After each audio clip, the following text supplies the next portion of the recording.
Jujutsu Kaisen is a top 10 anime and probably a top 3 show of all time. This video is going to be like very short and probably going to come off as like a ramble, but I just watched that latest episode of Jujutsu Kaisen and oh my god. Now let me give you guys some context, right? I'm at that stage as an anime fan where it's really hard for me to get through an anime episode. But when I'm watching Jujutsu Kaisen, it feels like I'm literally watching a TikTok edit constantly.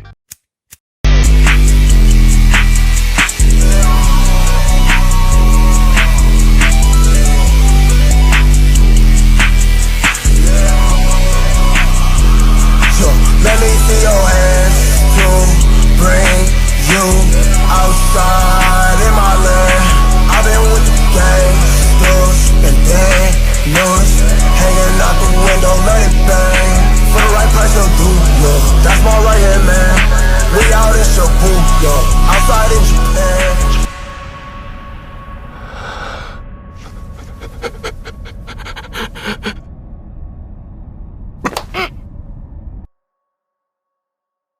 Like, can we really just talk about the fact that we got 5 10 out of 10 episodes back to back in the Shibuya arc that's been happening so far? Like, can we talk about that? The openings, the endings, the OSTs.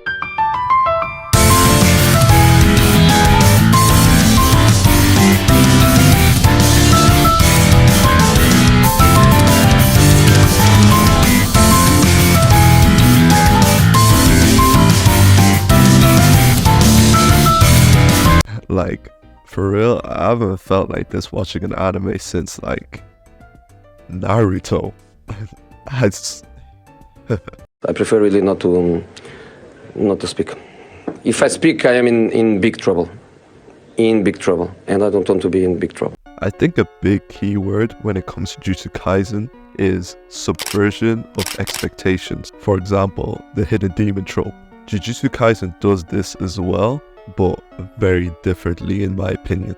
Major spoiler warnings ahead. There's this scene where Yuji, the main character, needs his hidden demon's power, but instead of granting him this power, him and the villain literally laugh in my guy's face as he's begging for mercy. That's such a cold scene. And we don't got to talk about what's happening in the manga right now, but I know you've seen it. We are also getting blessed by Mr. Akutami with one of the most intricate and coolest power systems I've seen since Hunter x Hunter. And bro, don't even get me started on Sukuna. We need that man inducted into the Black Air Force Energy Hall of Fame. Because the way he had those man doing the mannequin challenge, I don't think we've encountered such an intimidating villain since Madara. I'll just say it. I think what makes a good villain in my books is obviously the writing, but also a villain's screen presence. And this man Sukuna has plenty of that. Whenever he's on screen, he's the center of attraction. I know a lot of the animation staff are coming out and saying that they're overworked, they can't see their families, and that's sad. But yeah, get back to it. And I can already hear haters in the comments saying, oh, Gojo's basically just Kakashi, Naruto's basically just Yuji. Influence and copying are completely two different things. Think about your favorite anime or manga. I can guarantee you that manga or anime was influenced by another manga or anime. The job of that mangaka at that point is to take that influence and produce something new and fresh, something that the audience hasn't seen before. That's exactly what Jujutsu Kaisen does, whether that be through subverting expectations or creating cool and interesting powers and techniques that the mangaka can use to build upon these influenced characters. I think Yuji is also a very interesting main character. He's not guided by the typical shonen, I want to save the world righteous goals. He has a very simple goal. He just wants to find a good place to die, which is a trend that is shared by a lot of new gen protagonists nowadays. And I will admit, it's a trend that was started by a very clear inspiration of Jujutsu Kaisen, Bleach. Ichigo being a main character who also doesn't want to save the world, but just protect his friends, at the start anyway.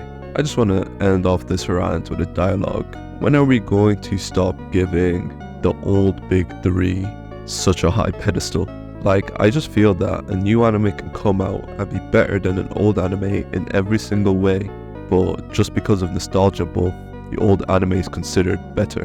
Nah, I'm not making any claims here, but Jujutsu Kaisen is better than Bleach. Like, even in my case, my favorite anime is Hunter x Hunter, and I can acknowledge that there's a lot of problems that are in Hunter x Hunter that are addressed in shows like Jujutsu Kaisen, but the inner bias in me can never allow myself to put Jujutsu Kaisen over Hunter x Hunter. I just can't. So that's why I get people that put older anime on a higher pedestal. This is all to say that you should watch Jujutsu Kaisen. It's peak. It's probably top 5. And give what I said today a thinking to. Yeah, thinking to. And reassess your top 10 list after you finish Jujutsu Kaisen, because it's peak. This is a nice little rant. Peace.